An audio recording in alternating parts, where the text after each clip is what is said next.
Ukraine के युद्ध के बीच अमेरिका के लिए बहुत बड़ा आपातकाल आ गया। इस वक्त जो बाइडेन और यूरोप के कई देश परेशान हैं क्योंकि अब एक ऐसा मिशन पूरा करना है जिसमें जिंदा रहने की कोई गारंटी नहीं। अमेरिका को अब जिन लोगों को बचाना है उनके पास बस कुछ ही घंटे की ऑक्सीजन बाकी है।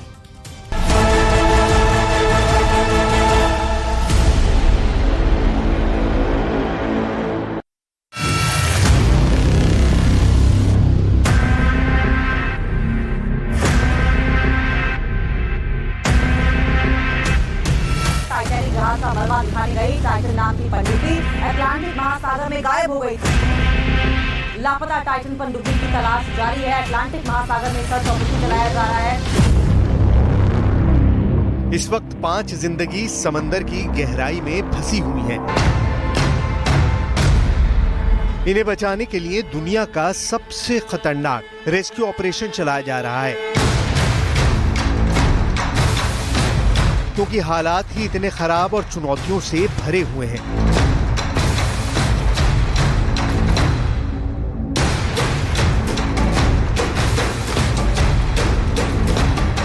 ये पांचों लोग समंदर में 3800 मीटर की गहराई में खो गए हैं और इनके पास बस कुछ ही घंटों की ऑक्सीजन बची है। ये पांचों एक पनडुब्बी टाइटन में सवार है और अब उनका बाहरी दुनिया से संपर्क पूरी तरह टूट गया है। क्या इन पांचों को बचाने के लिए ये ऑपरेशन कामयाब हो पाएगा? वक्त के साथ जैसे जैसे घड़ी की सुई आगे बढ़ रही है, उम्मीद कम होती जा रही है। जो 5 लोग इस पनडुब्बी में फंसे हुए हैं उनमें से 4 अरबपति पर्यटक हैं, जबकि एक सबमरीन ऑपरेटर है और ये सब इस वक्त समंदर में 3800 मीटर की गहराई में है।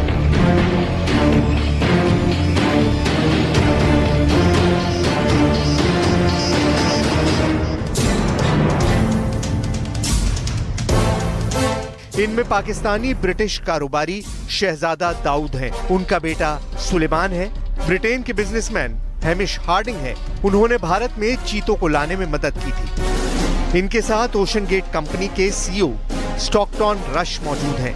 वही इस पनडुब्बी के मालिक भी हैं। पनडुब्बी के ड्राइवर पॉल हेनरी फ्रांस से हैं। We've established a unified command with the United States Navy, with the Canadian Armed Forces, with the Canadian Coast Guard, and with the private operator Ocean Gate Expeditions. ये footage Titan submarine की है। इसमें एक बार में pilot समेत 5 लोग सवार हो सकते हैं और समंदर में हजारों मीटर की गहराई तक जा सकते हैं। इस वक्त टाइटन में सवार 5 लोग जिंदगी और मौत के बीच झूल रहे हैं। ऐसा क्यों हुआ, बहुत गौर से समझिएगा। ये सभी अटलांटिक महासागर में 111 वर्ष पहले डूबे टाइटैनिक जहाज का मलबा देखने गए हैं। वही टाइटैनिक जो 10 अप्रैल 1912 में ब्रिटेन से अमेरिका की यात्रा पर निकला और रास्ते में डूब गया था। वो उसका पहला सफर था और वही उसकी अंतिम यात्रा साबित हुई। उस जहाज पर 1997 में फिल्म भी बनी जिसने ऑस्कर अवार्ड जीता और वो पूरी दुनिया में मशहूर हो गई। तब से इस जहाज का मलबा भी दुनिया को अपनी तरफ खींचता आया है। ये मलबा समंदर में 3800 मीटर की गहराई में पड़ा हुआ है। इस गहराई को समझना है तो अंदाजा लगाइए कि दुबई की बुर्ज खलीफा जितनी ऊंची बिल्डिंग को 4.5 गुना और लंबा किया जाए। बुर्ज खलीफा की हाइट 828 मीटर है। ऐसी 4 इमारतों से भी ऊंची इमारत हो तब जाकर समंदर की इस गहराई को मापा जा सकता है। भारत में कुतुब मीनार की मिसाल दी जाए तो ऐसी 52 मीनार एक के ऊपर एक खड़ी की जाए तब जाकर 3800 मीटर की गहराई समझी जा सकती है।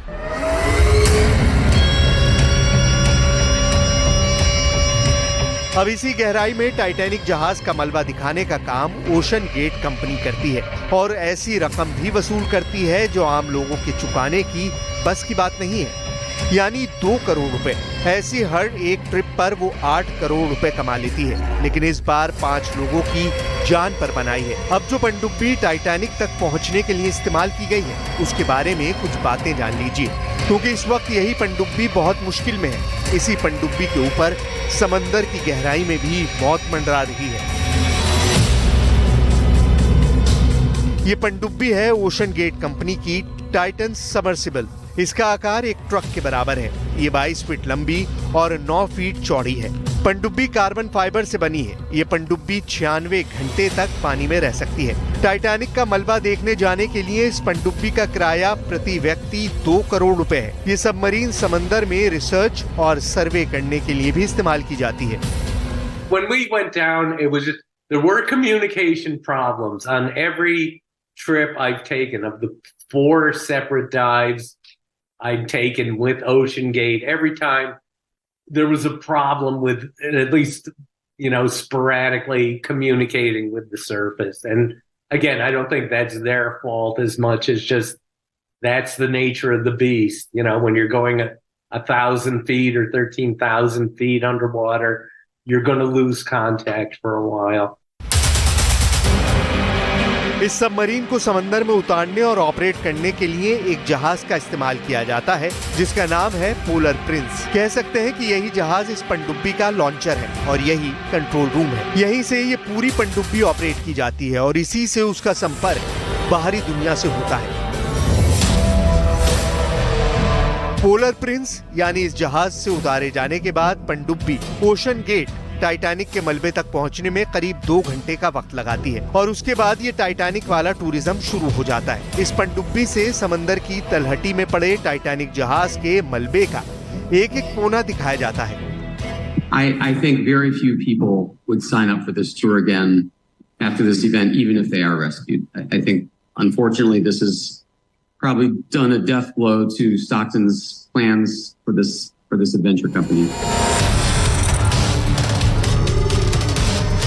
18 जून को लापता हुई पनडुब्बी टाइटन का संपर्क समंदर में उतारे जाने के पौन घंटे बाद ही टूट गया था और अब कुछ ही घंटे की ऑक्सीजन बची है। गुरुवार का पूरा दिन अहम होगा क्योंकि सिर्फ 96 घंटे की ऑक्सीजन इस पनडुब्बी में स्टोर की जा सकती है। अब सवाल है कि टाइटैनिक जहाज का मलबा किस जगह समंदर की तलहटी में पड़ा हुआ है और पनडुब्बी को कहां तलाशा जा रहा है।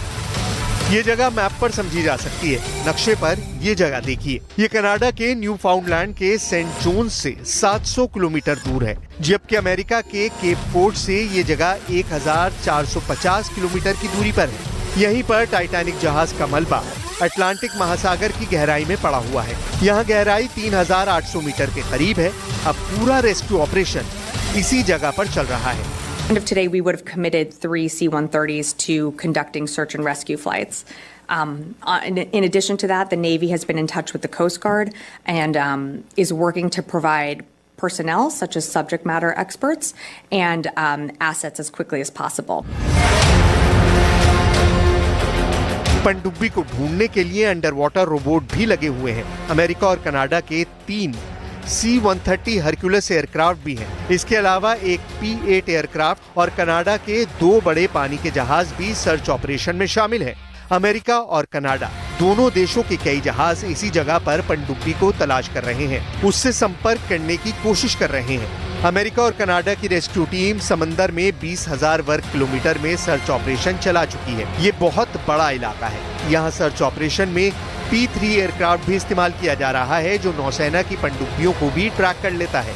समंदर में सोनार बॉय भी छोड़े गए हैं जो आवाज के जरिए 13,000 फीट की गहराई तक हरकत को मॉनिटर करते हैं। इसके अलावा कमर्शियल जहाजों की भी मदद दी जा रही है।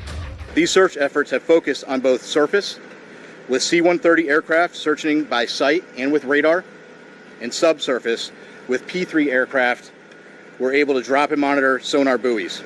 To date, those search efforts have not yielded any results.